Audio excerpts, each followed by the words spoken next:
मोठं कर.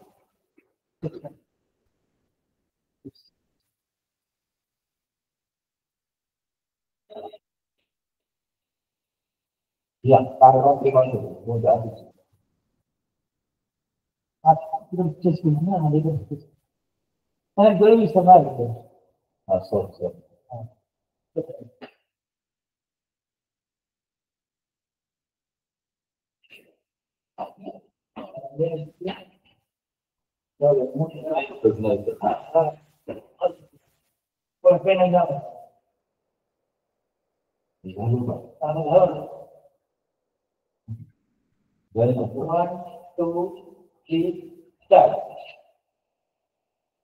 नमस्ते विद्यार्थी मित्रांनो, मिशन आरंभ 2025च्या दुसऱ्या सत्रामध्ये आपणा सर्वांचं सहर्ष स्वागत.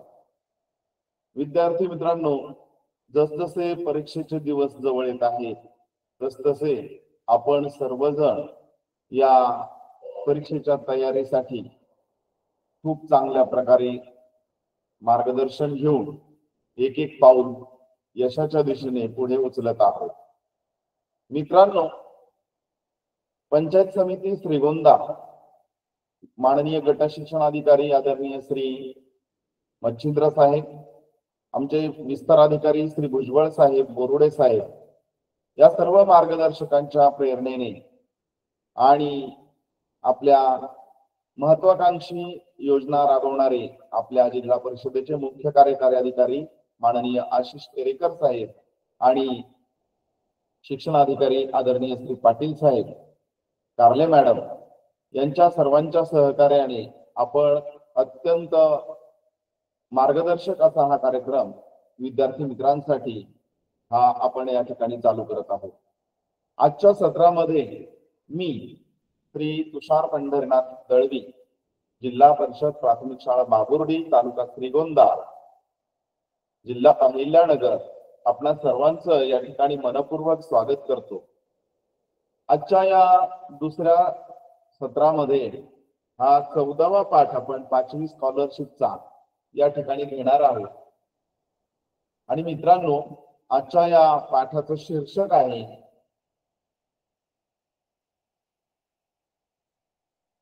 घटक क्रमांक 14, निर्देश सुसंगत वाक्यांचा परिचय. पुन्हा एकदा मी माझा परिचय सांगतो. मी श्री तुषार पंढरीनाथ दळवी, पदवीधर शिक्षक, जिल्हा परिषद प्राथमिक शाळा बाबुर्डी, तालुका श्रीगोंदा, जिल्हा अहिल्यानगर. पहा, आता सुसंगत परिच्छेद ही थोडी आपण संकल्पना समजून घेऊ आणि मग पुढे जाऊ. पहा, मी सकाळी घरातून निघालो. कडाक्याची थंडी पडली होती आणि मग मी हातामध्ये छत्री घेतली आणि दाराच्या बाहेर निघालो. बाहेर आलो तर अंगातून अक्षरशः घामाच्या धारा निघत होत्या. आणि मग मी एका कोल्ड्रिंक्सच्या दुकानात गेलो आणि त्या ठिकाणी मी थंडगार सरबत घेतलं. मग जवळच गेलो, त्या ठिकाणी एक स्वेटरचं दुकान होतं. त्या ठिकाणाहून पटकन एक स्वेटर खरेदी केला आणि अंगामध्ये घातला. मित्रांनो, कसं वाटलं आता हे माझं ऐकलं तुम्हाला? माझ्या बोलण्यामध्ये जर तुम्ही बोलण्याकडे लक्ष दिलं असेल तर तुमच्या लक्षात आलं असेल की सर नेमकं सांगतायत काय.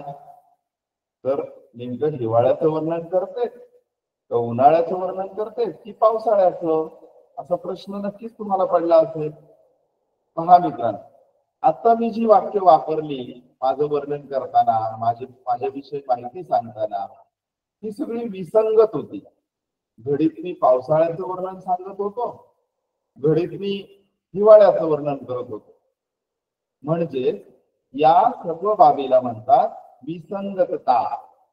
आता ही विसंगतता तुमच्या लक्षात आणून दिल्यामुळे मला माझं काम जे आहे पुढचं की सुसंगत वाक्यांचा परिच्छेद कशाला म्हणायचं हे माझं सांगणं सोपं झालं.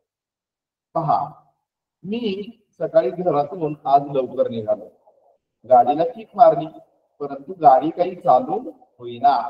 मग गाडीला मी शोक दिला आणि मग गाडी चालू झाली. कारण अत्यंत थंडीचे दिवस असल्यामुळे गाडीचं इंजिन चालू व्हायला सुद्धा वेळ लागला. मग मी पटकन बाहेर आलो तर अत्यंत कडाक्याची थंडी पडली होती. चहाच्या दुकानात गेलो आणि मी त्या ठिकाणी चहा घेतला. थोडस तब्येतीला बरं वाटतं आणि मग मी आपल्या इकडे आलो.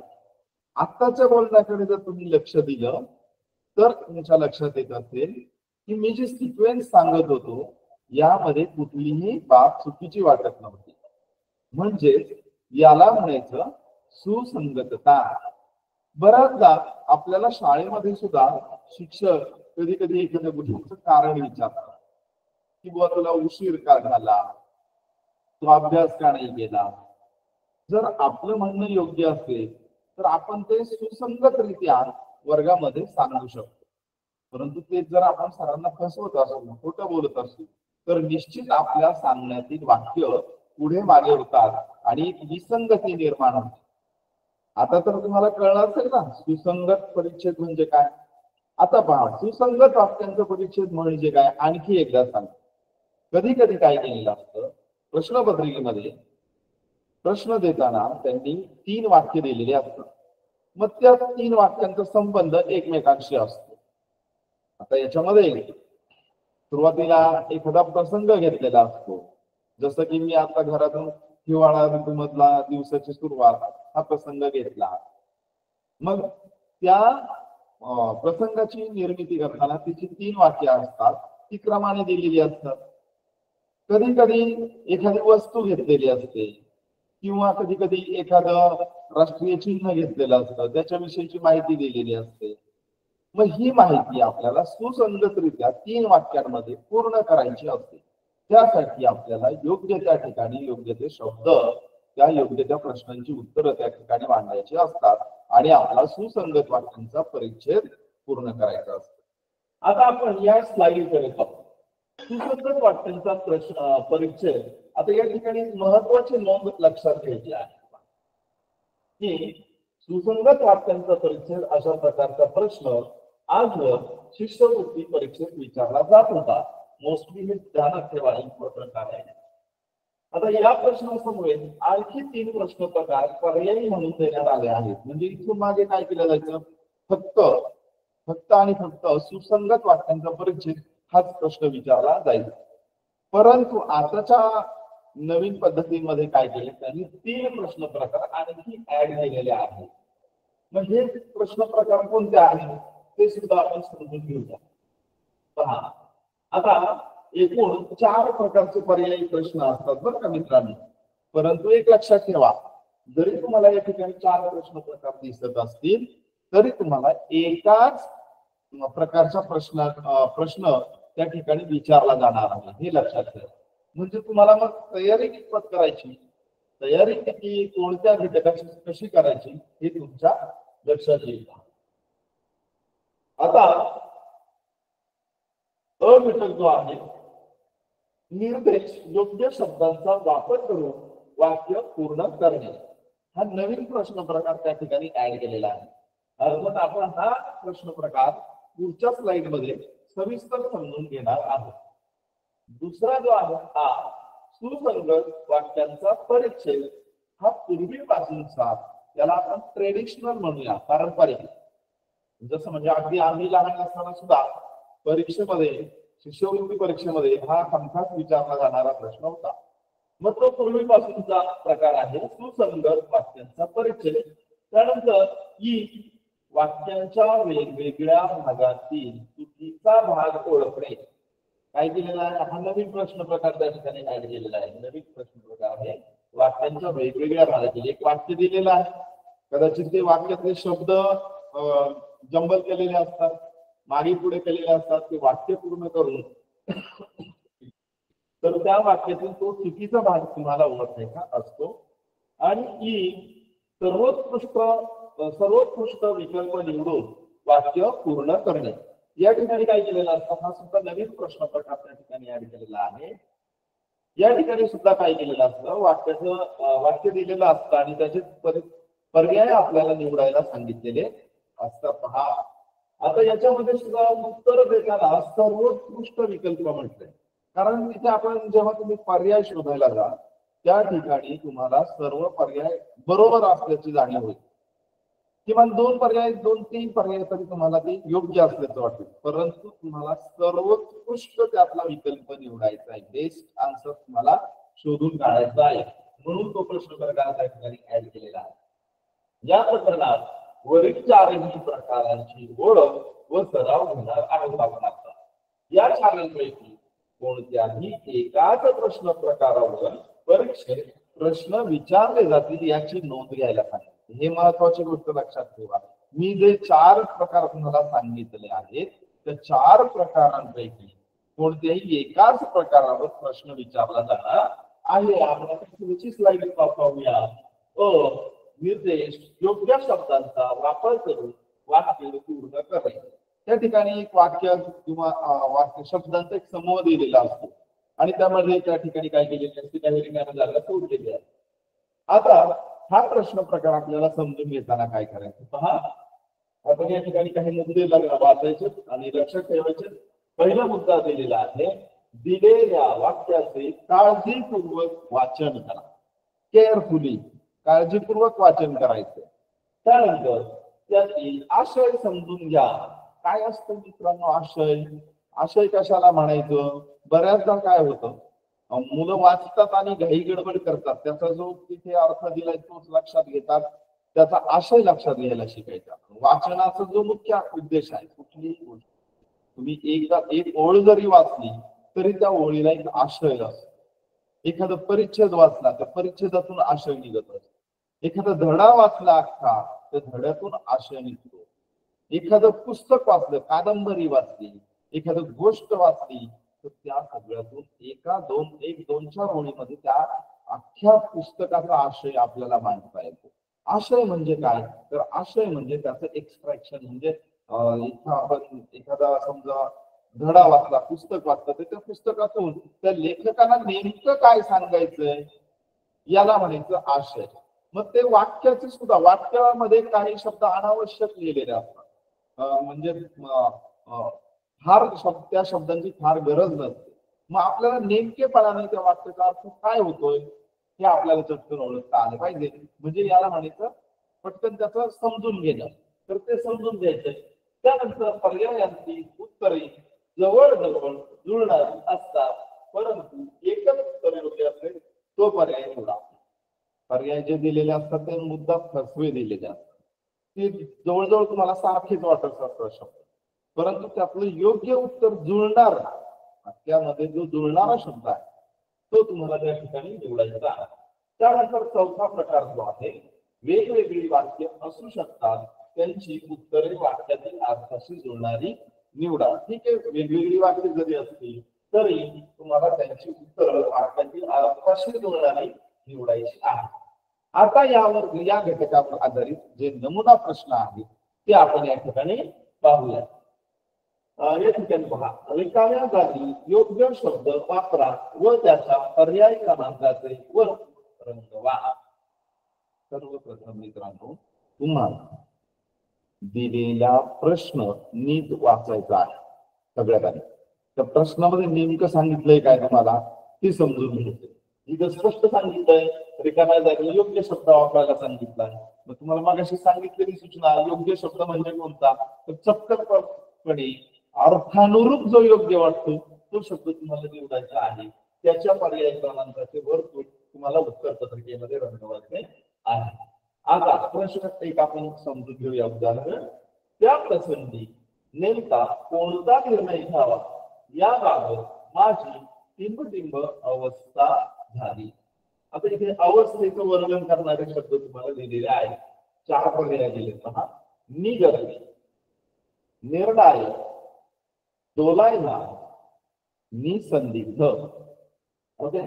तर आता तुम्हाला तुमचं जे थिंकिंग आहे, तुमची विचार प्रक्रिया जी आहे ती तुम्ही या ठिकाणी तर्क करून वापरायची आहे.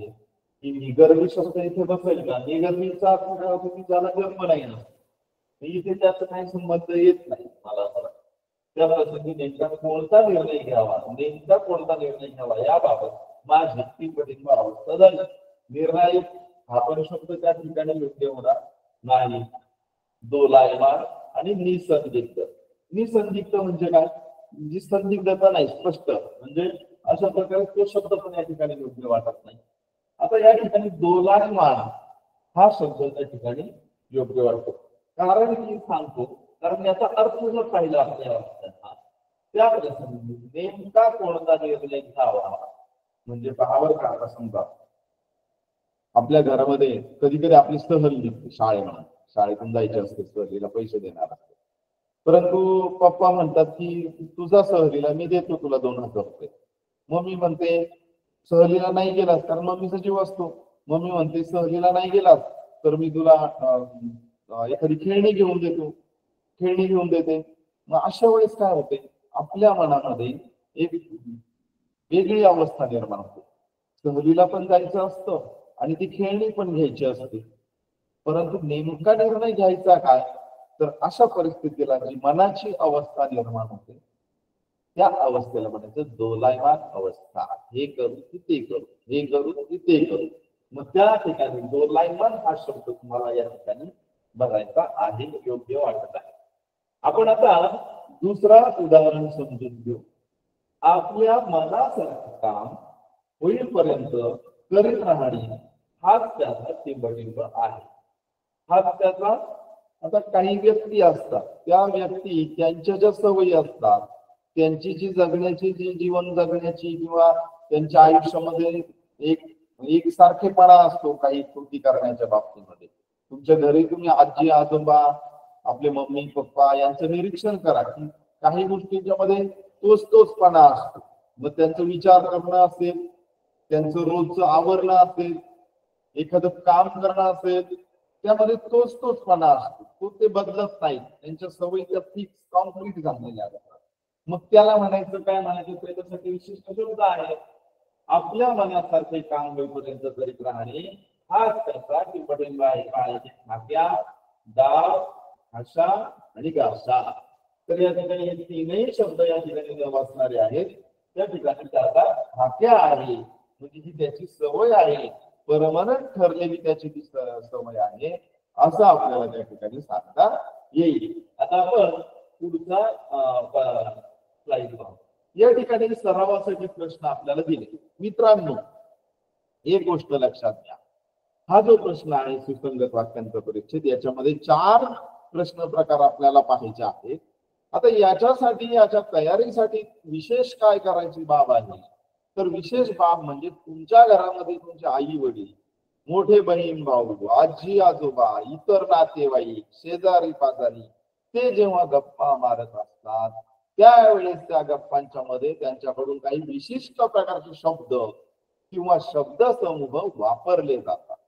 आणि त्यावेळेस तुम्ही ते नोट डाऊन करून ठेवणं अत्यंत गरजेचं आहे की जेणेकरून तुम्हाला त्या नवीन शब्दांचा किंवा त्या नवीन शब्द समूहांचा अर्थ माहीत होतो. तो शब्द समूह त्यांनी नेमका कोणत्या हेतूने वापरला, कशासाठी वापरला आहे हे तुम्हाला त्या ठिकाणी समजतं. आणि विशेष म्हणजे हे समजल्यामुळे काय फायदा होतो, तर ते समजल्यामुळे तुमची जी शब्द संपत्ती आहे, तुमच्या ब्रेन मध्ये जे शब्दांचं भांडार आहे, ते शब्दांचं भांडार समृद्ध होण्यासाठी तुम्हाला या गोष्टीचा फायदा होत असतो. शाळेमध्ये सुद्धा वर्गामध्ये शिक्षक शिकवत असताना शिक्षकांचा अनुभव मोठा असतो आणि ह्या माणसांचा सुद्धा अनुभव मोठा असतो आणि म्हणून त्यांच्या बोलण्यामध्ये आलेले नवीन शब्द तुम्ही टिपून घेणं हे अत्यंत महत्वाचं काम आपल्याला भाषेच्या समृद्धीसाठी किंवा आपली भाषेची संपत्ती वाढवण्यासाठी करणं अत्यंत गरजेचं आहे. आता या ठिकाणी आपण सरावासाठी जे प्रश्न घेतले ते या ठिकाणी पाहूया. पहिला प्रश्न आहे, आंब्याच्या टिंब सावली आल्यावर तुबा मावशीला खायचे वाटले. आता या ठिकाणी 4 शब्द दिलेत पहा. पहिला आहे हिरवीगार, दुसरा आहे रसरशीत, तिसरा पर्याय आहे टळटळीत आणि त्यानंतर चौथा पर्याय आहे गर्द. मित्रांनो, तुम्ही जर लहानपणी सशाची आणि कासवाची गोष्ट जर तुम्ही ऐकलेली असेल तर त्या ठिकाणी तो जो ससा आहे तो आंब्याच्या गर्द सावलीमध्ये झोपला. कदाचित तुमच्या शिक्षकांनी गर्द हा शब्द त्या ठिकाणीच वापरलेला असेल, परंतु तुम्ही जर ते लक्षपूर्वक ऐकला असेल तर गर्द हा शब्द तुमच्या निश्चित त्या ठिकाणी सावलीचं वर्णन करणारा शब्द, योग्य वाटणारा शब्द आपल्याला त्या ठिकाणी निवडायचा आहे. म्हणून हिरवीगार सावली नसते, हिरवीगार झाडे असतात, त्यानंतर रसरशीत फळे असतात, गळगळीत ऊन असतं आणि गर्द सावली असते. जर उन्हाळ्यामध्ये कधी जाण्याचा योग आला, मळ्यामध्ये गावामध्ये फिरण्याचा योग आला तर निश्चित एखाद्या आंब्याच्या झाडाखाली जाऊन बसा. ऐन उन्हाळ्यामध्ये एखादं सावली देणारं चिंचेचं झाड असेल, आंब्याचं झाड असेल तर त्या ठिकाणी जाऊन बसा.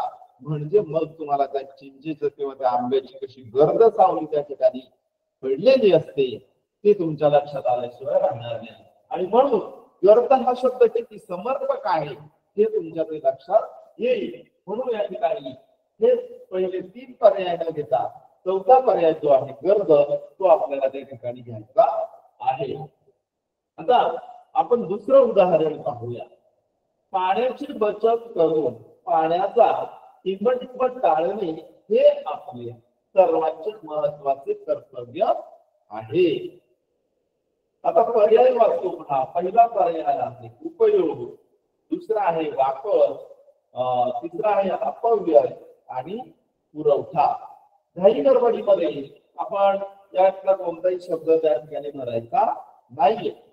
या ठिकाणी पाण्याचा उपयोग हा शब्द पटकन बसू शकतो. उपयोग टाळणे पटकन कदाचित बरोबर पण वाटू शकतं, परंतु त्या ठिकाणी पाण्याची बचत करून पाण्याचा अपव्यय टाळायचा आहे. अपव्यय शब्दाचा अर्थ जर माहिती असेल, अपव्यय म्हणजे विनाकारण वाया घालणं. कारण नसताना जेव्हा एखाद्या गोष्टीचा वापर केला जातो तो त्याचा अपव्यय असतो. आणि म्हणून या ठिकाणी उपयोग, वापर किंवा पुरवठा हे शब्द योग्य वाटत नाही. तर त्या ठिकाणी आपल्याला अपव्यय शब्द त्या ठिकाणी घ्यायचा आहे. तर आपण पुढच्या स्लाईडकडे जाऊ. चौथा उदाहरण या ठिकाणी दिलंय पहा. कलाकुसरीच्या वस्तू बनवण्यात गोपाळचा टिंब आहे. पहा, कौशल्य, ध्यान, हातखंडा, विश्वास. मित्रांनो, आणखी एक गोष्ट लक्षात ठेवा. आपला हा जो भाषेचा प्रश्न सोडवायचा आहे हा जास्तीत जास्त डिपेंड कशावर आहे, त्या मराठी भाषेमध्ये तुम्ही जेवढे शब्द आहेत तर त्यासाठी तुमचं वाचन गरजेचं आहे. सगळ्यात महत्वाची एक गोष्ट लक्षात ठेवा. 1ली पासून तुमची 5वी पर्यंतची जेवढी मराठीची पुस्तकं आहेत त्या सर्व मराठीच्या पुस्तकातील जे धड्याखाली दिलेले शब्दार्थ आहेत ते शब्दार्थ एकदा तोंडपाठ करून टाका. ते शब्दांचे अर्थ समजून घ्या, ते शब्दांचे वाक्यात उपयोग करा, म्हणजे तुम्हाला ते नवीन शब्द तुमच्या हातात घालून जातात. दुसरी गोष्ट, जेवढी तुम्हाला वाचता येतील छोटी छोटी गोष्टींची पुस्तकं 5वी पर्यंतच्या वयासाठी जी असतात ती गोष्टीची पुस्तकं वाचण्याचा प्रयत्न करा, समजून घेण्याचा प्रयत्न करा. पेपरमध्ये, वर्तमानपत्रामध्ये येणाऱ्या बातम्या वाचा, निदान ठळक बातम्या वाचा, बातमीचा अर्थ समजून घ्या. नाही समजला तर तुमच्या शिक्षकांना विचारा, तुमच्या आई वडिलांना विचारा त्या बातमीचा काय अर्थ होतो. म्हणजे अशा प्रकारे तुम्हाला नवीन शब्द तुमच्या शब्द संपत्तीच्या भांडारामध्ये नवीन शब्द त्या ठिकाणी पडले जातात. आता या ठिकाणी कलाकुसरीच्या वस्तू बनवण्यात गोपाळचा हातखंडा आहे. हातखंडा असणे म्हणजे काय, तर हातखंडा असणे म्हणजे तो त्याच्यामध्ये प्रवीण असणे. त्याला ते कौशल्याचं काम अत्यंत चांगल्या प्रकारे जर जमत असेल तर त्याला म्हणायचं तो हातखंडा असं नाही. आपल्या सुद्धा परिसरामध्ये काही व्यक्ती अशा असतात की ते काम त्या व्यक्तीशिवाय दुसऱ्या कोणाला फारसं चांगलं जमत नाही. जमत नाही असं नाही, परंतु ते काम एखादं विशिष्ट काम त्याच व्यक्तीला ते चांगलं जमत असतं, कारण ती व्यक्ती त्या कामामध्ये हातखंडा असतो त्या व्यक्तीचा. म्हणून हातखंडा हातात घ्यायचा. क्रमांक 3 त्याचं वर्तुळ तुम्हाला त्या ठिकाणी रंगवायचं आहे. पुढचं उदाहरण आहे, त्या ज्येष्ठ व्यक्तीच्या अंत्यविधीला जमलेला अफाट समुदाय टिंबटिंब होऊन उभा होता. मित्रांनो, या ठिकाणी अंत्यविधी हा शब्द सुद्धा आहे. आता अंत्यविधी, बारस, वाढदिवस अशा प्रकारचे वेगवेगळे शब्द असतात. मग ह्या शब्दांचे अर्थ तुम्हाला आता 5वी पर्यंत माहिती असायला हवे. अंत्यविधी म्हणजे शेवटची क्रिया, शेवटची जेव्हा व्यक्तीचा मृत्यू होतो आणि मग त्याचं जे शरीर राहतं या ठिकाणी ते शरीराला संपवून टाकलं जातं, मग ते एकदम मातीत गाडून टाकलं जातं किंवा सरपणामध्ये त्याचं विल्हेवाट लावली जाते, त्याला म्हणायचं अंत्यविधी. मग त्या अंत्यविधीला जमलेला अफाट समुदाय, कदाचित ते एक व्यक्ती अत्यंत लोकप्रिय असेल, तिने लोकांसाठी समाजासाठी खूप चांगलं काम केलेलं असेल आणि म्हणून त्या ठिकाणी अफाट जनसमुदाय त्या ठिकाणी उपस्थित होता. आणि तो कसं झालेला होता? रोमांचित झालेला होता का? तो उल्हासित झालेला होता का? हर्षित झालेला होता का? हर्षित म्हणजे आनंद त्याला झालेला होता का? उल्हास त्याला खूप बरं वाटत होता का? रोमांचित त्याच्या अंगावर काटे आले होते का? तर नाही. या ठिकाणी एक शब्द दिलेला आहे, सद्गती. सद्गतीत म्हणजे अत्यंत भावुक झाला होता. अरे रे, ज्या माणसाने आपलं आयुष्य समाजासाठी या ठिकाणी घालवलं, तो माणूस आज आपल्यातून नाहीसा होत आहे. आणि या भावनेने अफाट जनसमुदाय अत्यंत सद्गतीत होऊन गेलेला होता. म्हणून तो पर्याय आपल्याला या ठिकाणी निवडणं गरजेचं आहे. समजलं मित्रांनो? चला आपण आता पुढे जाऊ. आता या ठिकाणी दुसरा जो भाग आहे तो आपल्याला पाहायचा आहे आणि त्याचा तो प्रश्न प्रकार आहे सुसंगत वाक्यांचा परिच्छेद. आणि त्याच्यासाठी आपल्याला काही मुद्दे लक्षात ठेवायचे आहेत. मित्रांनो, या अगोदरही मी सांगितलं होतं, सुरुवातीलाच तुमच्या लक्षात आणून दिलं होतं की सुसंगत आणि विसंगत काय असतं. लक्षात घ्या, विसंगत म्हणजे ज्याचा कुठे ताळमेळ लागत नाही, कुठे संगत बसत नाही, त्याला म्हणायचं विसंगत. आणि सुसंगत म्हणजे क्रमाक्रमाने केलेली घटना. एखाद्या गोष्टीचं वर्णन ते सुद्धा क्रमाक्रमाने केलेलं असेल तर त्याला म्हणायचं सुसंगत वाक्यांचा परिच्छेद. हा ट्रेडिशनल प्रश्न असतो बऱ्याचदा प्रश्नपत्रिकेमध्ये, तर ती गोष्ट आपल्याला लक्षात घ्यायची आहे. जास्तीत जास्त उदाहरणं. आता याचा सराव कसा करायचा? फक्त नवनीतचं गाईड वापरलं किंवा आपल्या स्टेट बोर्डाने दिलेले जे आहे गाईड तर ते वापरलं तर त्यामध्ये मोजकेच परिच्छेद दिलेले आहेत सुसंगत वाक्यांचे. मग याच्यासाठी तुम्ही वेगवेगळ्या प्रश्नपत्रिका हाताळा. खूप प्रश्नपत्रिका हाताळल्यानंतर जेवढे सुसंगत वाक्यांचे परिच्छेद असतील ते सर्वच्या सर्व तुम्ही सोडवा, की जेणेकरून तुम्हाला काय होतं, ब्रेनला सवय लागून जाते, मेंदूला सवय लागून जाते सुसंगतता कशी आणायची. आणि मग तुम्हाला ते प्रश्नांची उत्तर सोडवणं सोपं. यासाठी आपल्याला काही मुद्दे लक्षात ठेवायचे. पहा, एकमेकांशी अर्थदृष्ट्या संबंध असणारी वाक्य म्हणजे सुसंगत वाक्यांचा परिच्छेद होईल. लक्षात ठेवा, जे 3 वाक्य दिलेली असतात ती 3ही वाक्य त्यांच्या अर्थदृष्ट्या संबंध अर्थाने त्या अर्थानुसार ते एकमेकांशी संबंधित पाहिजे, ते संबंध जुळणारे असायला हवेत. आणि म्हणून त्यांना म्हणायचं सुसंगत वाक्यांचा परिच्छेद. समजतंय का? आता दुसरा पर्याय आहे, ही वाक्य एखाद्या विषयाशी, घटनेशी, प्रसंगाशी निगडीत असतात. त्या ठिकाणी एखादा विषय घेतलेला असतो. जसं की आपलं समजा आता आपलं देशाचं प्रतीक आहे, समजा आपला राष्ट्रध्वज. तर राष्ट्रध्वज प्रतीक आहे. राष्ट्रध्वज 15 ऑगस्टला किंवा 26 जानेवारीला फडकवतात. राष्ट्रध्वजाचे रंग कसे असतात ही एक तपशीलवार माहिती 3 वाक्यातून दिलेली असते. मग ती माहिती आपल्याला जोडून काढायची, त्याला म्हणायचं सुसंगत वाक्य. हे झालं तुम्हाला विषय किंवा एखादी घटना दिलेली असते. एखाद्या ठिकाणी काही अपघात झालेला असते किंवा एखाद्या मुलाला कसलं पारितोषिक मिळालेलं असते एखाद्या कार्यक्रमाचं. तर तो घटना किंवा तो प्रसंग त्या ठिकाणी 3 वाक्यामध्ये मांडण्याचा प्रयत्न केलेला असतो. आणि त्याचा एकदा का तुम्हाला अर्थ कळला की तुम्हाला त्याची उत्तर लिहिणं सोपं जातं. या प्रश्नात किमान 3 वाक्यांचा परिच्छेद दिला जातो. प्रश्न सोडवताना तिन्ही वाक्ये काळजीपूर्वक व सलग वाचावी. सगळ्यात लक्षात घ्या, लगेच एखादा पहिला प्रश्नाचं तुम्हाला उत्तर आलं म्हणून लगेच ते टिक करून सोडवायचं नाही, ती घाई करायची नाही. तिन्ही वाक्य आधी सलग वाचा.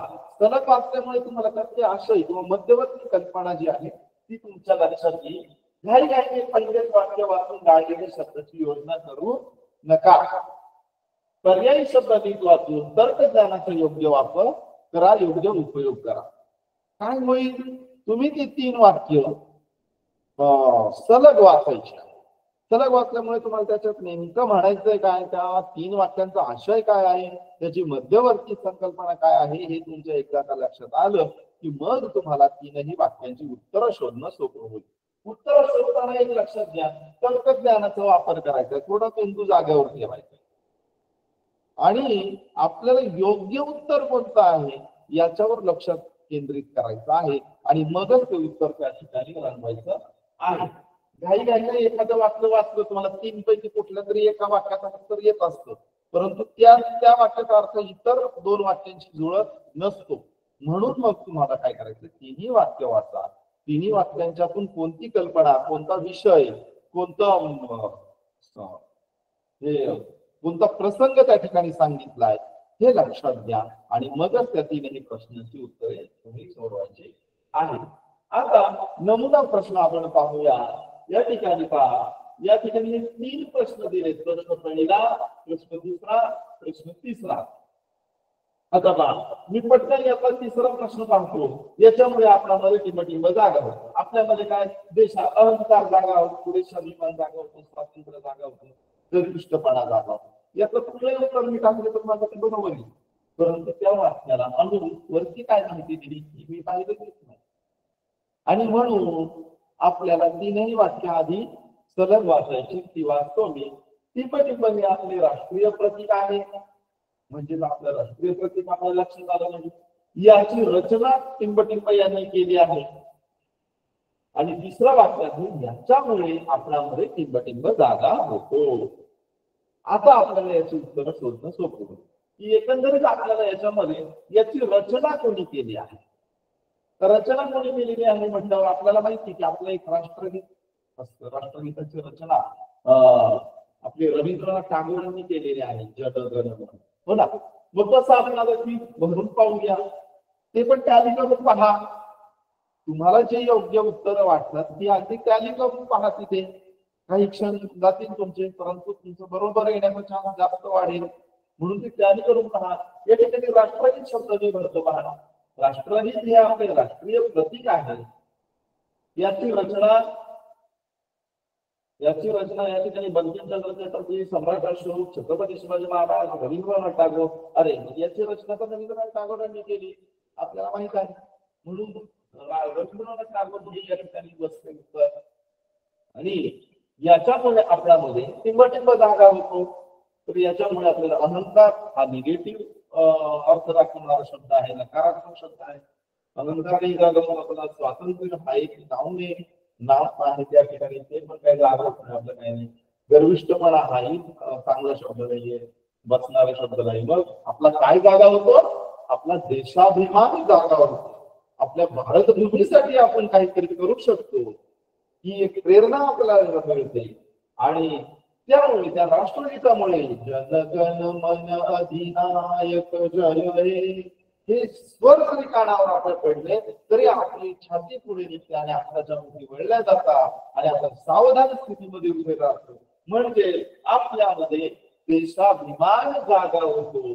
आता ही 3ही उत्तरं आपल्याला काय करायची, कन्फर्म करायची आहेत की मी शोधलेली 3ही उत्तरं चपकलपणे या 3ही वाक्यांमध्ये अगदी सुव्यवस्थित बसतात. मित्रांनो, मग अशा प्रकारे हा सुसंगत वाक्यांचा परिचय. आताच हे जे उदाहरण आपण पाहतो ते 2020च्या प्रश्नपत्रिकेमध्ये त्या ठिकाणी आलेलं होतं. तर आपण पुढे जाऊया. पुढचं दुसरं उदाहरण पहा. आज सारसबाग मुलांनी टिंबटिंब होती. पर्याय दिले आनंदी, खेळत, दुःखी, गजबजली. नाही, लगेच उत्तर निवडायचं नाही यातलं आपल्याला पुढे जायचंय. दुसरं वाक्य पहा, निमित्त होते टिंबटिंब. आता निमित्त कशाचे असू शकते? दिवाळीचे, बारमेळाव्याचे, उन्हाळ्याचे, सुट्टीचे, कशाचे असू शकते? थांबा, उत्तराकडे जायचं नाही. वाक्य तिसरं पहा, बालदिनाचे औचित्य साधून मुलांनी आज टिंबटिंब करण्याचे ठरवले. बालदिन आलाय पहा या ठिकाणी शब्द, म्हणजे मग आपल्याला या ठिकाणी आपल्याला लगेच लिंक लागते की बालदिन आहे म्हटल्यावर निमित्त होते. बालदिनाच्या दिवशी आपल्याकडे बालमेळावे आयोजित केले जातात.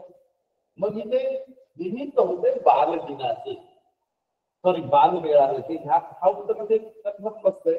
आणि बालदिनाच्या औचित्य साधून मुलांनी आज टिंबटिंब करण्याचे ठरवले. बालदिनाच्या दिवशी मुलांची काय असते? धमाल असते, वेगवेगळे कार्यक्रम असतात. त्या ठिकाणी काय रडगाणी होत नाही, त्रास नसतो आणि अभ्यास नसतो, धमाल असते. धमाल शब्द या ठिकाणी बसेल. या ठिकाणी बालमेळाव्याच्या दुसऱ्या प्रश्नामध्ये. आणि आज मुलांनी काय झाली होती? गडबडली होती, कारण सगळ्या मुलांना धमाल करायची होती. सगळी मुले कुठे आली होती? सारसबागेमध्ये आली होती. अशा प्रकारे आपण आता तीनही पर्याय शोधले.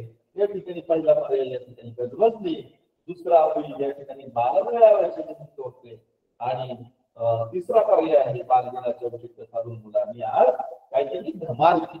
अशा प्रकारे हा 2021चा प्रश्न आपण या ठिकाणी पाहिलेला आहे. आता आपण हा जो प्रकार आहे, आतापर्यंत आपण 2 प्रश्न प्रकार या ठिकाणी समजून घेतले. पहा मित्रांनो, आता प्रश्न प्रकार जो आहे त्याच्याकडे आपण वळूया. ठीक आहे.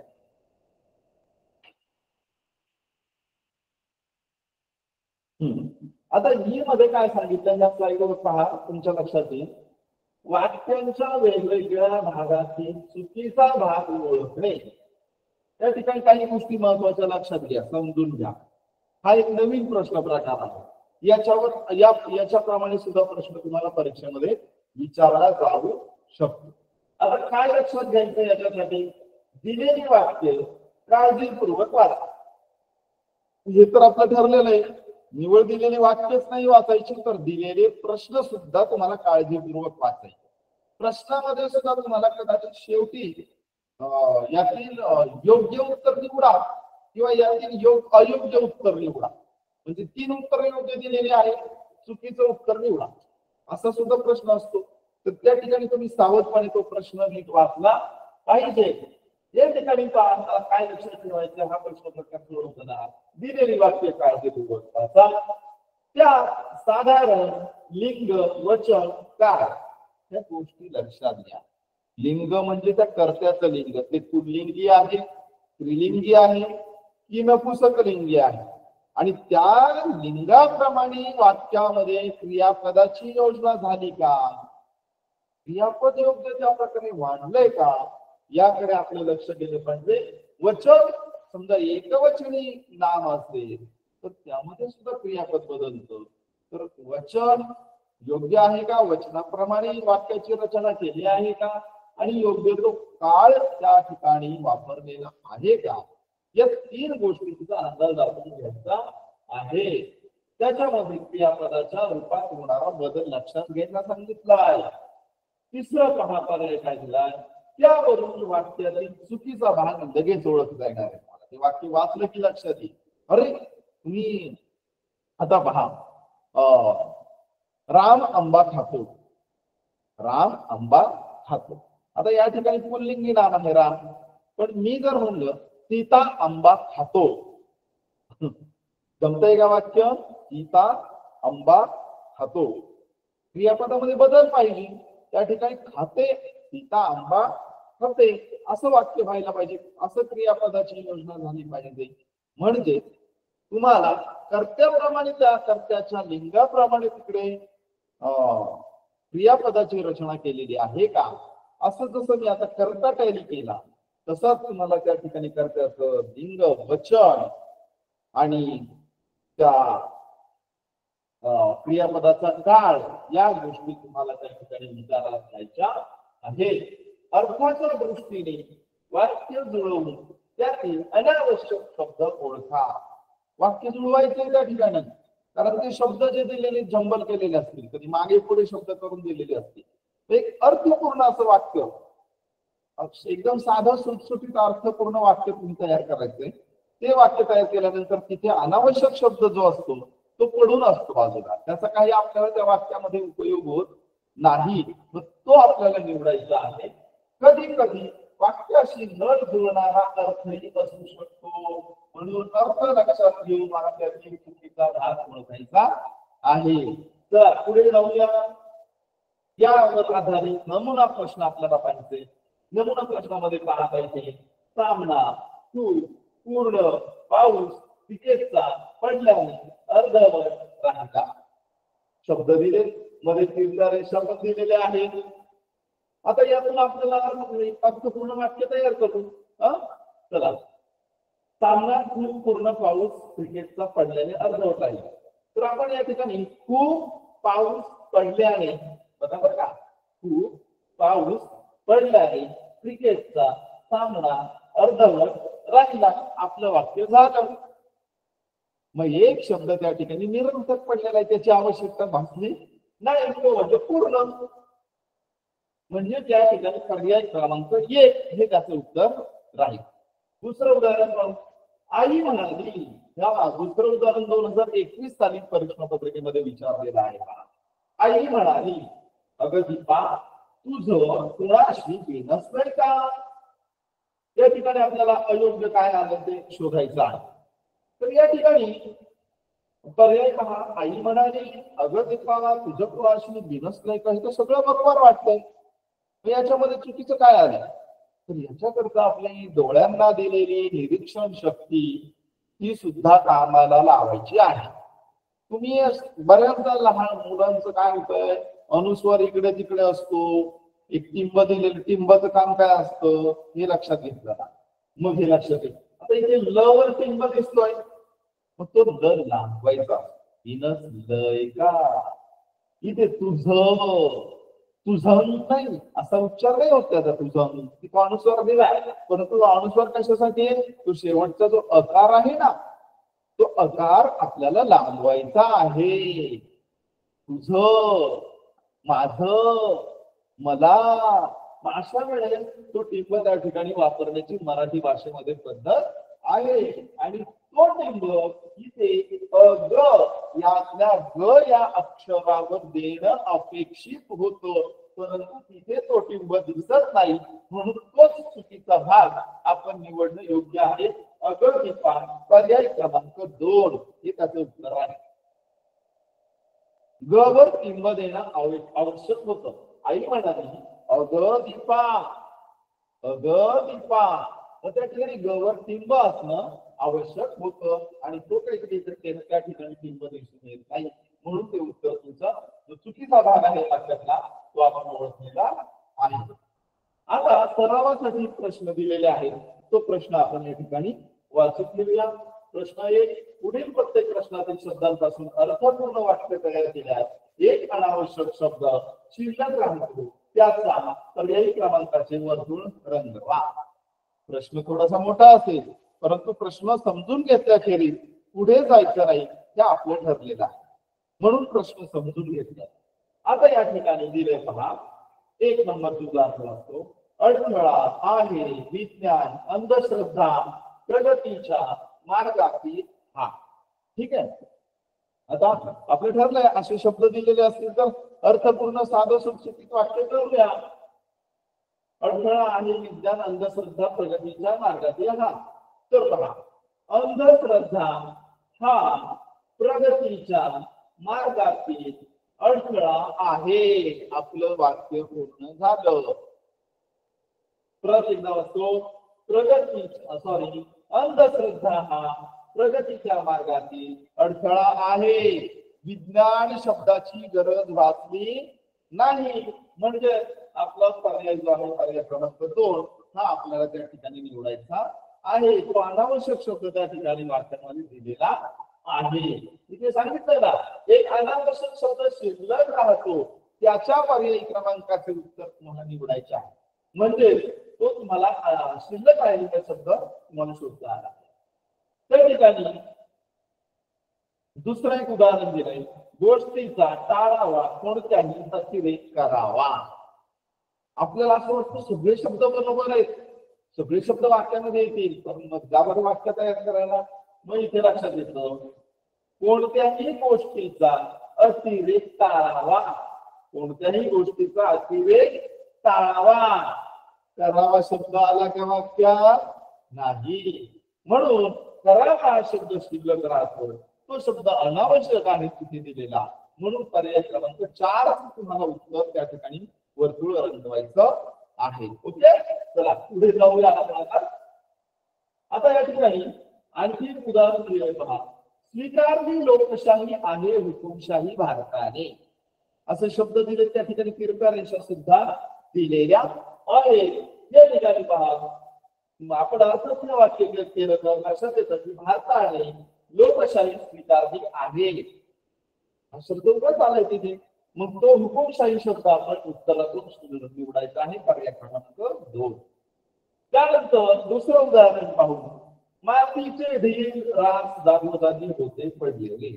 आता ढीग शब्द आलाय आणि रास पण आलाय, सगळंच बरोबर वाटतंय आपल्याला. बघूया आपण, मातीचे रास जागोजागी होते पडलेले, बरोबर वाटतंय का? नाही. मला ढीग घेऊन मातीचे ढीग शब्द बरोबर बसला.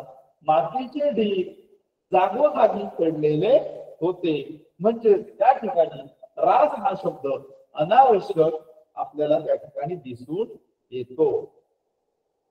आता पहा, आपण जो अनावश्यक शब्द आहे तो आपण या ठिकाणी शोधलेला आहे.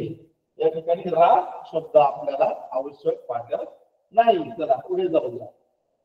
तिसरं उदाहरण या ठिकाणी 2019 आहे पहा. तिसरं उदाहरण या ठिकाणी दिलेलं आहे. अचानक इतक्या जयेश ओरडला, ए साप तो बघ.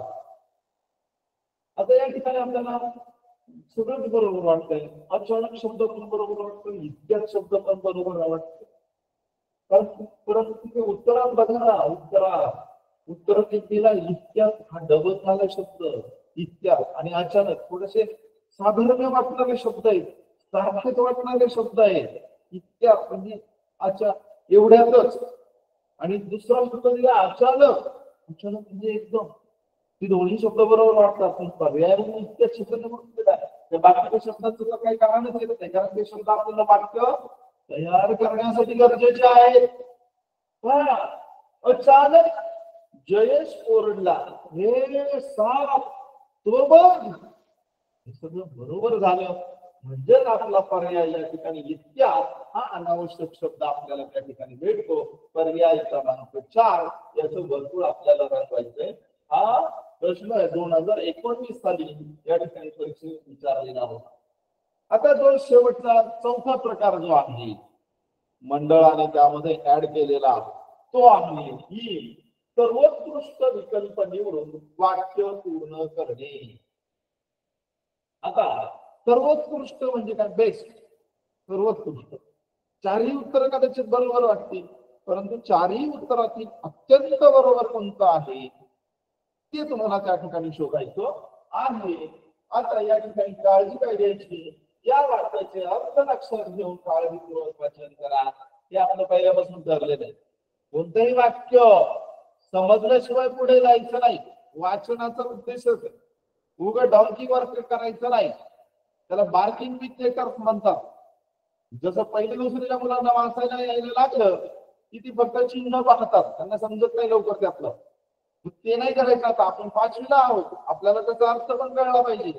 समजा एखाद्या ठिकाणी सूचना दिली पुढे जाऊ नका, ते पाहिलं वाचलं तरी पण आपण पुढे निघालो, त्या वाचनाचा उपयोग झाला का? नाही. पुढे जाऊ नका, तुम्ही तिथेच थांबलात तर समजायचं तुम्हाला योग्य प्रकारे वाचन करता येतं, कारण वाचलेलं समजले. आलं लक्षात?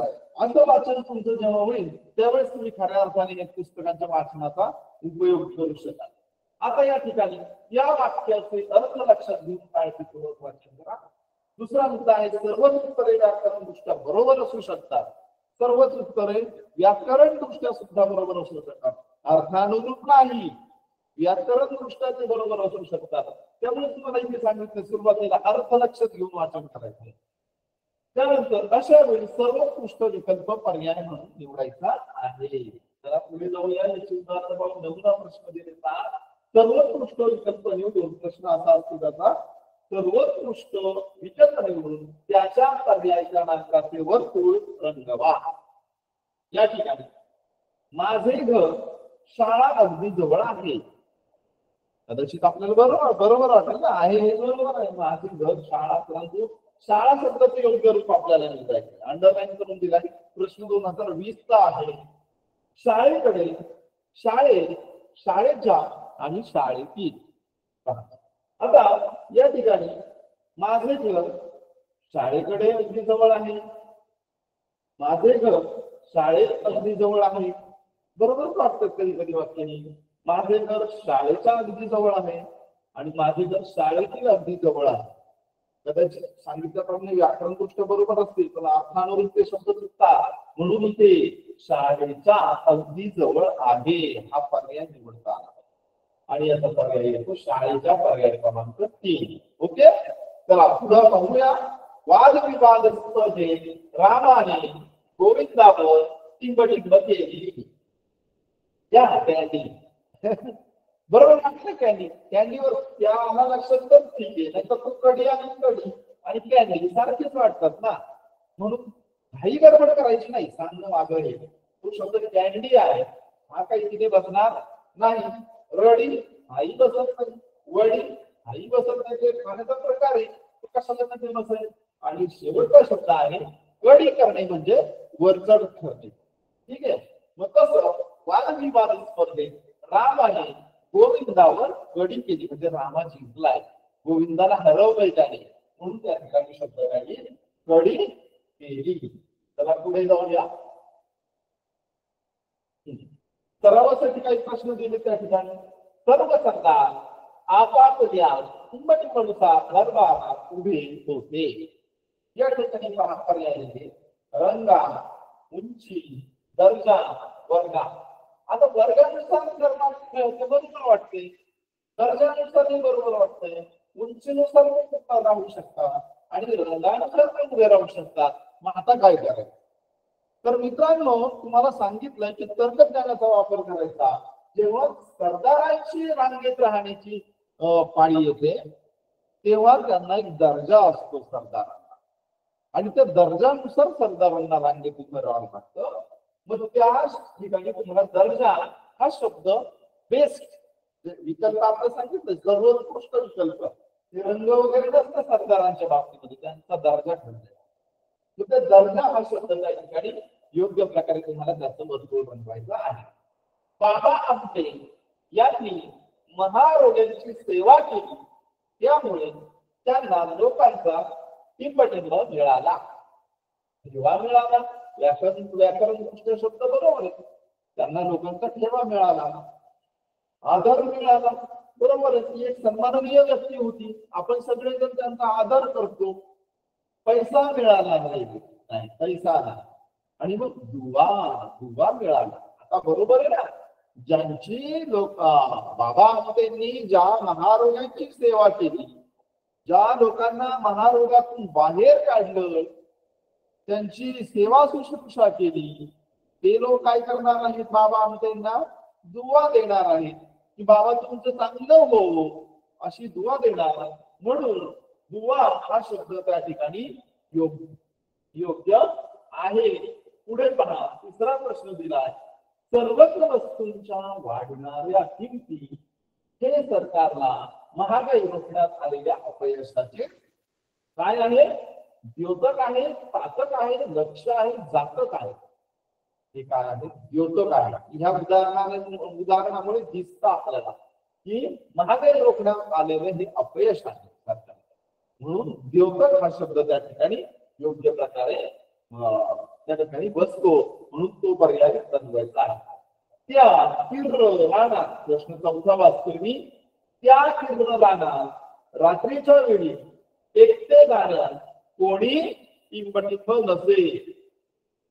विचारात नसे, सावधत नसे, धजावत नसे, धडपडत नसे. मित्रांनो, मराठी भाषेची उत्तरं तुम्हाला सोडवायची असतील तर खूप वाचन करणं गरजेचं आहे आणि ते पण वाचन समजून उमजून करणं गरजेचं आहे. म्हणून या ठिकाणी बरोबर या ठिकाणी विचारात हा शब्द बसत नाही, सावध शब्द बसत नाही, धडपडते बसत नाही, त्या ठिकाणी वस्तू धजावत नसते. अशा प्रकारे आपण या ठिकाणी हे सरावाचे प्रश्न पाहिलेले आहेत. मित्रांनो, आतापर्यंत आपण हा जो घटक आज 14वा घटक पाहिला, सुसंगत वाक्यांचा परिच्छेद, या घटकामध्ये आपण 4 प्रश्न प्रकार पाहिले. पहा, 4 प्रश्न प्रकार आपण पाहिले, अ, आ, इ आणि ई मोठा ई. तर ते 4 प्रश्न प्रकार एकदा पटकन मी रिव्ह्यू घेतो. बघा, आता पहिला आहे योग्य शब्दांचा वापर करून वाक्य पूर्ण करणे. दुसरं आहे सुसंगत वाक्यांचा परिच्छेद, तेही मी समजून सांगितलं आहे. वाक्यांच्या वेगवेगळ्या भागातील चुका किंवा चुकीचा भाग ओळखणे तोही शिकवला आहे. आणि सर्वोत्कृष्ट विकल्प निवडून वाक्य पूर्ण करणे हा शेवटचा घटकही आपण या ठिकाणी समजून घेतला आहे. मित्रांनो, परीक्षेच्या तयारीसाठी तुम्हाला शुभेच्छा देताना मला एकच सांगायचंय, आता परीक्षेसाठी थोडे दिवस राहिलेले आहेत. जेवढा सराव तुम्हाला पूर्ण करता येईल तेवढा करून घ्या.